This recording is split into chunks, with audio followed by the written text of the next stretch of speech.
Hi Virgo, kumusta po kayong lahat? So by the way guys, maraming salamat po pala sa walang sawang pagsubaybay sa ating pong monthly reading. And kung ikaw ay bago pa lang sa ating channel, mag-subscribe na po kayo. Then i-click mo na rin yung ating notification bell para lagi kang updated sa ating mga bagong upload. So by the way guys, sa mga interested naman sa ating reading, iiwan ko na lang po yung link ng aking Facebook sa atin pong description box below. And ayan guys, message nyo na lang po ako, okay? So, tignan natin guys ang ganap sa inyo this month. Okay? Huling buwan sa taong 2025. Okay. Virgo, Sun, Moon, Rising, and Venus sign. Ganap sa inyo this month. Virgo. Okay, by the way, guys, full moon pala ngayon, no? So, advice ko lang sa inyo na try nyo mag-manifest. Ngayong huling full moon ng taong 2025, no? Kahit sa inyo, guys, kaya nyo gawin yon na mag-manifest. Okay, so by the way, tignan natin. Meron tayong perseverance. So, challenge. May nakikita ko dito, guys, ang daming pagsubok, no? Susubukin ka this month. And nakikita ko dito, guys, may mga bagay na parang aware ka na na malabo ng solusyonan. Aware ka na na parang, hindi na talaga. Pero, ilalaban to, no? Itatry pa rin siya, guys, masolusyonan. Parang puzzle. Parang pagsusolve lang to ng puzzle. Yung energy mo this month. And, ayun yung pinapakita sa akin. Mukhang masaya ka naman eh. Mukhang hindi ka naman nape-pressure.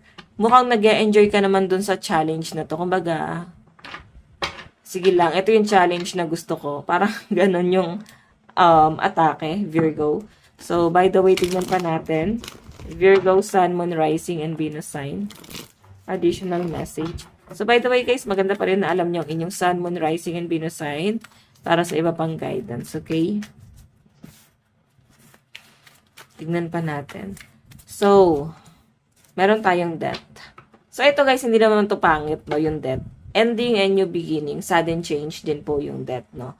So, may natapos, may matatapos, no. Yun yung pinapakita sa akin. Pero, kung makikita nyo guys, itong ending na to, and ito sinabi rito, di ba, parang, itatry ulit, no, na baka kayong solusyonan, baka meron pang ibang paraan. May nakikita akong ganong, scenario dito sa reading, no, sa energy mo this month. Like, nandun nakita mo na talagang ending na or baka hanggang doon na lang talaga, hindi na kayang solusyonan. Baka itong challenge na to is hanggang doon na lang talaga. Okay? Na parang, ang dating sa akin guys, ikaw yung parang lumalaban. Ayun, yun yung nakikita ko dyan. So, by the way, ano naman to guys? Since yun yung endless. Walang katapusan. Hindi mo hahayaan na parang ganun lang magtapos. Oh, mahilig ka sa challenge, Virgo. So, by the way, tignan pa natin. Additional message para po kay Virgo. Meron tayong gift. So, I think may travel na paparating sa mga Virgo, no? Meron kayong inaayos. And sa career, pwede may mga nagpaplano rito, guys, na mag-travel abroad.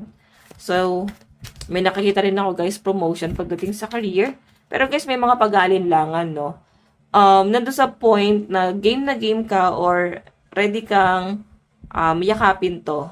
Parang okay din naman to, masaya rin naman to. Pero, guys, parang pwedeng magbago daw yung mood mo. Pwedeng magbago yung gusto mo, pananaw mo. So, I think kailangan focus lang sa goal.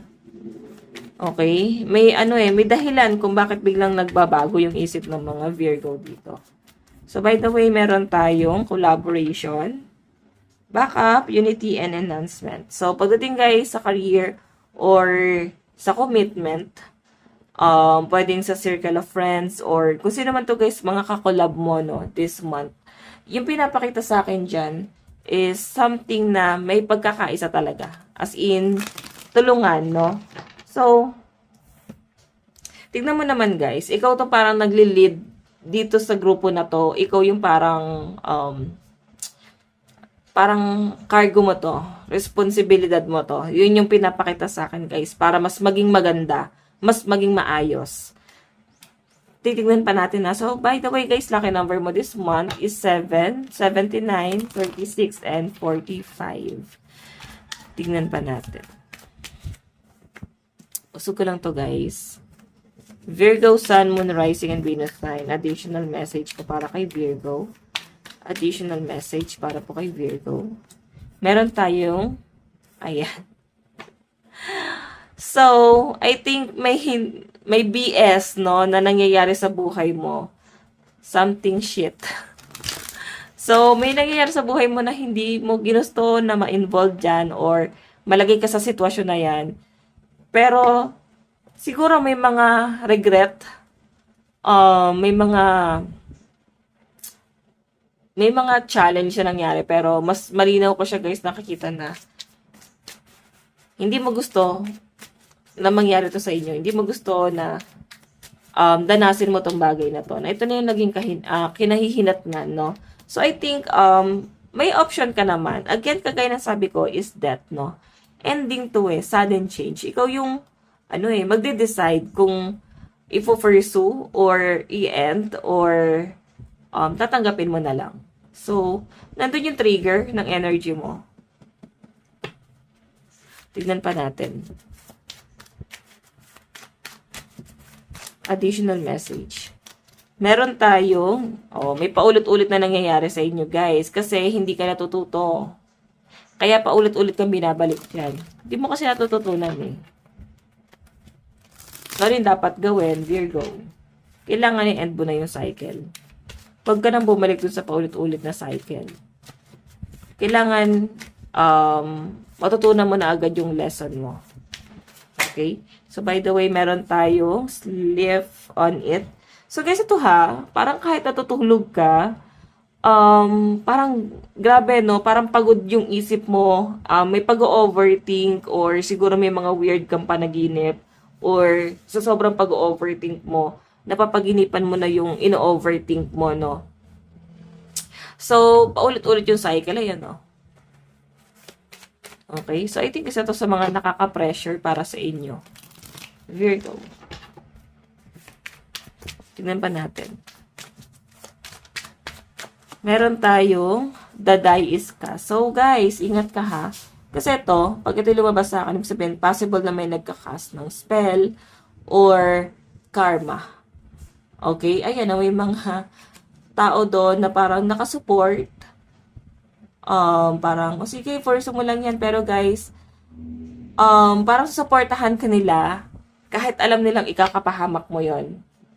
Okay? For example, alam nilang hindi magiging maganda yung outcome doon sa bagay na yun. Pero parang, sige, gawin mo yan, ganyan, ganyan. Kasi nga, may inggit or galit sila. So, ingat ka na lang. Ayan, kaya siguro na-open ko sa inyo yung pagmamanifest. Para din kayo sa protection mo. Try mo pa rin mag-manifest ngayong full moon. So, by the way, tignan natin yung advice para sa inyo, Virgo. Advice para kay Virgo. Meron tayong let your fears dissolve. So, yun guys, no? Sabi nila, ma-overcome mo lang yung isang bagay. Lalo na yung mga bagay na ano yung kinakatakutan mo, ano yung mga bagay na ayaw mo mangyari. Kung haharapin mo yan, no? Hanggang sa ma-overcome, hanggang sa ma-immune ka na, hanggang sa parang, ay, sanay na ako. Manhit na ako eh. Parang ganon. So, sabi dito guys, huwag mong talikuran. Kailangan mong harapin para ma-overcome mo yan. Virgo, okay?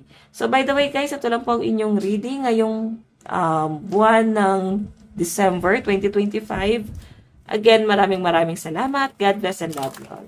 Bye-bye!